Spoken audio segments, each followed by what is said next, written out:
Welcome back mga ropa, kwentuhan muna tayo. Pag-usapan natin ang first time na ginawa ng kupunan ng Lakers kontra sa kupunan ng Milwaukee Bucks. Sobrang solid dito ng Lakers mga ropa. Unang beses lang nilang ginawa to sa kalaban nilang kupunan. Unang beses mga ropa na kung saan naging sobrang dominante ng kupunan ng Lakers, na kung saan pagbubukas pa lamang ng game ay talagang mayroon silang game plan sa kanilang kalaban. At ito nga ang kupunan ng Milwaukee Bucks. Kasi sa mga fast games ng Lakers mga ropa, hindi talaga nila natatambakan ng kalaban, at doon nga sa huli ay nagkakaroon pa ng crucial moment. Pero dito sa game na to mga ropa, naging landslide. Talagang basic lang na dinurog ng kupunan ng Lakers ang kupunan ng Milwaukee Bucks, dahil nga rin sa magandang game plan na ginawa dito ng coaching staff ni Coach JJ Redick at ng mga players ng Lakers. Ngayon mga ropa, dito sa video na to, isa-isa may natin kung paano dinurog basic sa Lakers ang kupunan ng Milwaukee Bucks. Ito ang game analysis at breakdown. Nandudurog na ngayon ang Lakers, first time na nangyari to. 10-4 na sila sa standings. Simulan na natin to.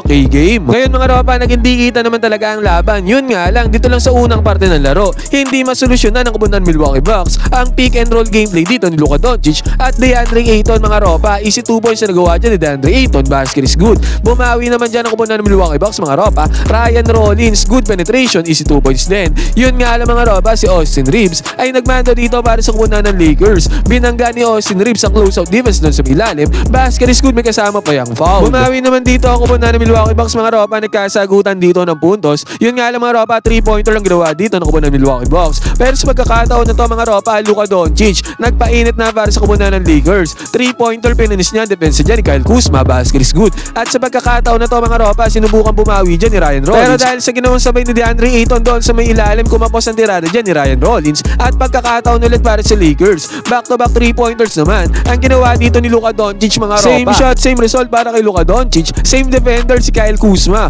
Back-to-back na pinanis dito ni Luka Doncic ang depensa ni Kyle Kuzma. 3-pointer para kay Luka Doncic, basket is good. Sumubok naman dyan ang kupunan ng Milwaukee Bucks na bumawi mga ropa. Pero grabe naman ang depensa dito ni Jackson Hayes doon sa may ilalim. At dahil din sa good defense na yan mga ropa, nagkaroon ng easy 2 points dito si Luka Doncic, may kasama pang foul. Nakabawi naman dyan si Ryan Rollins mga ropa ng teardrops dito sa may left side baseline. Pero sa pagkakataon na to mga ropa, lumamang na ang kupunan ng Lakers, 17-10 ang score. Nagpenetrate naman dito si Kyle Kuzma mga ropa, sabay kick out niya ng bola dito sa may left side corner 3-pointer. Pero mintes ang tirada dyan ang kupunan ng Milwaukee Bucks. At mabilisan lang mga ropa, nagkaroon ng fast break dito si Dalton Knecht. Easy 2 points na nagawa dyan ang kupunan ng Lakers sa may fast break na yan. And again mga ropa, nagpenetrate ulit dito ang kupunan ng Milwaukee Bucks. Pero again, back-to-back possessions nila. Wala silang napuntahan dyan, buta ang mga possessions nila. Nakatirada naman dito ang kupunan ng Lakers, alley-oop play ni Luka Doncic papunta kay Jackson Hayes. Easy 2 points para sa kupunan ng Lakers. At sa pagkakataon na to mga ropa, nagkaroon naman ng back-to-back points ang kupunan ng Milwaukee Bucks. Una mga ropa, dito sa may left side corner 3-pointer, basket is good.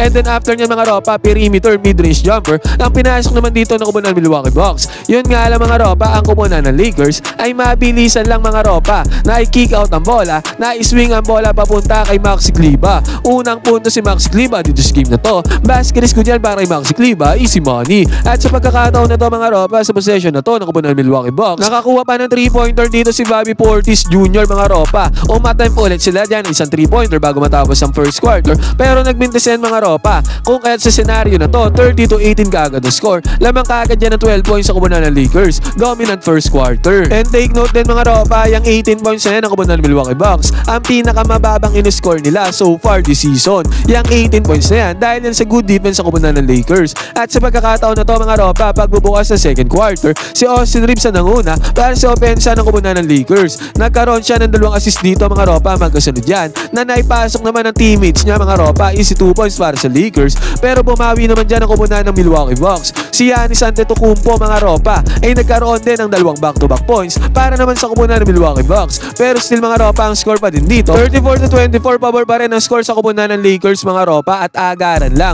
Bumawi ulit dito sa pagmamando ng bola si Austin Reeves. Nalokit niya ulit dito si DeAndre Ayton mga ropa, na nagkaroon ng 20 points dito sa game na to. At dito sa possession na to ng kupunan ng Milwaukee Bucks mga ropa, papakita ko sa inyo ang magandang depensa na ginawa dito ng kupunan ng Lakers against kay Giannis Antetokounmpo. Walang napuntahan dyan si Giannis mga ropa sa possession na yan. Nahirapan talaga siya against sa depensa ng kupunan ng Lakers. And then after pa nito mga ropa, back-to-back yan, na nagkaroon ng magandang depensa ang kupunan ng Lakers against kay Giannis Antetokounmpo. Pero may mga fouls naman na tinawag dyan mga ropa, pero still, grabe ang depensa dyan ng kupunan ng Lakers against kay Giannis. At ito eto mga ropa, back-to-back possessions nga para sa kupunan ng Milwaukee Bucks. Dito umikot-ikot na si Giannis Antetokounmpo pero again mga ropa, wala siyang napuntahan dyan against sa depensa ni DeAndre Ayton. Nai-kick out niya naman yung bola dyan mga ropa at nakakuha ng 3-pointer lang kanyang teammate dyan. And again mga ropa, dito sa possession na to, Giannis ulit. Sumubok ulit sa depensa ng kupunan ng Lakers. At sa pagkakataon na yan mga ropa, again, good defense na naman ang ginawa dito ng kupunan ng Lakers. But eventually mga ropa, na-foul nila dito si Giannis Antetokounmpo. Pero still, sinabi ko nga sa inyo, yung presensya ng ilalim sa depensa ng kupunan ng Lakers ay sobrang solid dito sa game na to. And then after pa nyan mga ropa, si Jake LaRavia ay nakakuha pa ng good penetration at tip in mga ropa ay napunta dito kay Jake LaRavia is 2 points. At sa scenario na to mga ropa, again, another good defense na naman ang nilaro dito ng kupunan ng Lakers. At dyan sa good defense na yan mga ropa, defense turns into offense para sa kupunan ng Lakers is 2 points para kay DeAndre Ayton. Sa scenario nga na to mga ropa, still, hindi pa din nakakalapit dyan sa punto sa kupunan ng Milwaukee Bucks. Still mga ropa, 43-30 ang score dito, dinagdagan pa ni Luka Doncic sa kanyang mid-range jumper mga ropa. And then after pa nito, good defense pa ang ginawa ni Jackson Hayes sa possession na to ng kupunan ng Milwaukee Bucks. At dyan sa good defense na mga ropa, defense turns into offense ulit para sa kupunan ng Lakers. Tumatakbo pala si Jackson Hayes galing dito sa may likod. Slam dunk, nag-showtime pa dyan si Jackson Hayes. Sa fast break attempt na to mga ropa, is 2 points para kay Jackson Hayes. And again mga ropa, back-to-back possession sa kupunan ng Milwaukee Bucks.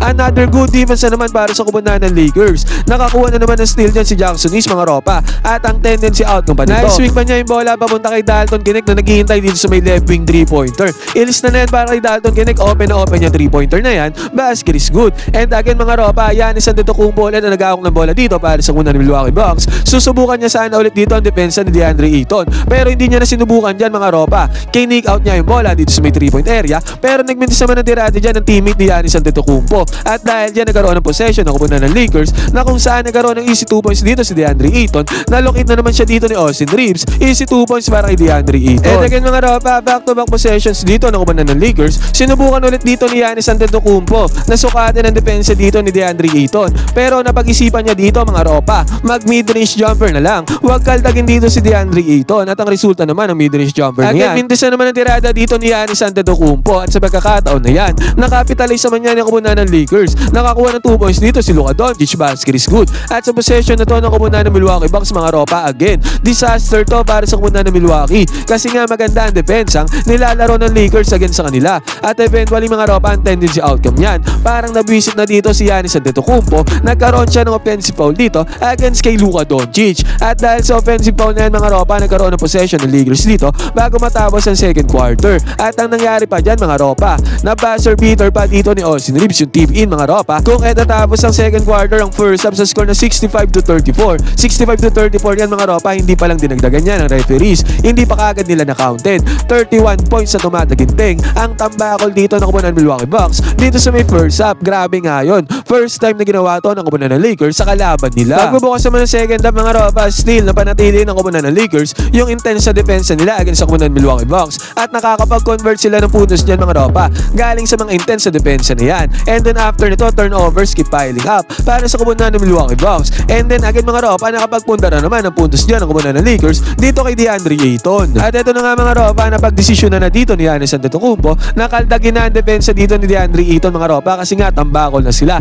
At kitang-kita naman natin dito, hirap na hirap si Giannis Antetokounmpo. Nayurong dito ang depensa ni DeAndre Ayton mga ropa, pero still, nakakuha pa rin naman siya dyan ng puntos. Yun nga lang, sa sobrang hirap nga dyan ni Giannis Antetokounmpo, sobrang dali naman ang ginawang score dito ni Austin Reeves mga ropa, is 2 points na nagawa dyan ni Austin Reeves. At sa pagkakataon na to mga ropa, susubok sana ulit si Giannis mga ropa sa depensa ni DeAndre Ayton, pero hindi na siya sumubok dyan. Pinasa niya na lang yung bola dito sa may left side corner 3-pointer kay AJ Green. Pumasok naman ang attempt dyan ng kupunan ng Milwaukee Bucks. Basket is good. At sa possession na to mga ropa, again, sinubukan ulit ni Giannis Antetokounmpo ang depensa ni DeAndre Ayton dito sa may ilalim sa may baseline. And again, hirap na hirap pa rin yan si Giannis Antetokounmpo mga ropa against kay DeAndre Ayton. Yun nga lang, na-foul siya dyan ni DeAndre Ayton. 4 fouls na meron dyan si DeAndre Ayton mga ropa. Kaya nilabas siya dyan ni Coach JJ Redick. At sa pagkakataon na nilabas na si DeAndre Ayton mga ropa, dyan na umarangkada sa may paint ang kupunan ng Milwaukee Bucks. Nagkaroon sila ng run dyan mga ropa against sa kupunan ng Lakers dahil nga nawala si DeAndre Ayton doon sa may ilalim, doon sa may paint.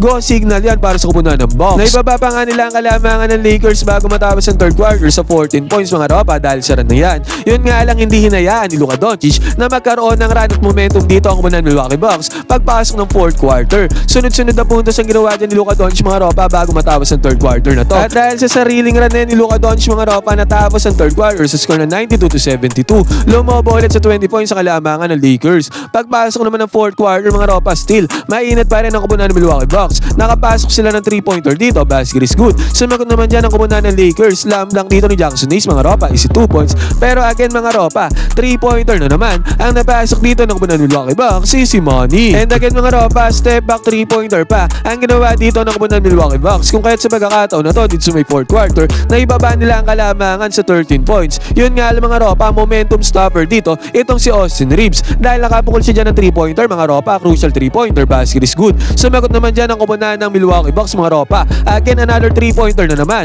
Nagsagutan na nga sa puntong to mga ropa, pero si Austin Reeves nagawa pa ding sumagot dyan ng kanyang step back 3-pointer. Momentum killer ang ginawa dito ni Austin Reeves mga ropa. Nagsagutan na nga ng 3-pointer sa pagkakataon na to at hindi pa sila nagpaawat dyan. This time naman, si Miles Turner dito sa may left side corner 3-pointer. Pumasok yan mga ropa, pero review ng referees later on nakatungtong pala si Miles Turner dito sa may outside, kaya binawi ang 3-pointer na ni Miles Turner. Pero still mga ropa, kahit binawi yan, nakabawi pa rin ang 3-pointer dito si Austin Reeves. Grabe nga ang performance ang kanyang ginagawa dito. Sunod-sunod na 3-pointers mga ropa. Pero ang kumanan ng Milwaukee Bucks ay nakabawi din dito. Si Giannis Antetokounmpo sumali na rin sa may 3-point shootout na yan ang ginagawa ng magkabilang kupunan. Yun nga lang mga ropa, hindi na naging enough yung mga 3-pointers na ng kupunan ng Milwaukee Bucks dito sa may fourth quarter dahil naubos na nga ang oras sa proseso na yan. At good defense din naman ang nilaro pa ng kupunan ng Lakers para mapigilan na ang momentum na kanilang ginagawa. At eventually nga mga ropa, pinasok na din ng kupunan ng Lakers ang kanilang mga bench players. Nagkaroon ng opportunity dito si Aduchero mga ropa, nakakuha siya dyan ng kanyang first points. Slam dunk ang ginawa dito ni Aduchero. Nakakuha din naman ng 3-pointer dyan si Nick Smith Jr. Basket is good para kay Nick Smith Jr. At itong game na to mga ropa ay nagtapos sa score na 119-95. Tumatagindeng na 24 points na naging tambakol ng kupunan ng Milwaukee Bucks against sa kupunan ng Lakers. Grabe ang performance na ginawa dito ng Lakers mga ropa. First time na nagkaroon sila ng landslide na panalo, tambakol ang kalaban, easy win para sa kupunan ng Lakers dahil nga sa game plan na kanilang ginawa kung ano sa kupunan ng Milwaukee Bucks na kahit nandito si Giannis Antetokounmpo. Ngayon mga ropa, ano masasabi nyo sa napakagandang game na to ng kupunan ng Lakers dahil sa panalo na to, 10-4 na sila sa standings, ang lakas nila. 4 na talo lang mga ropa. Pwede kayo mag-comment din sa baba ng opinion mga ropa, magkwentuhan tayo.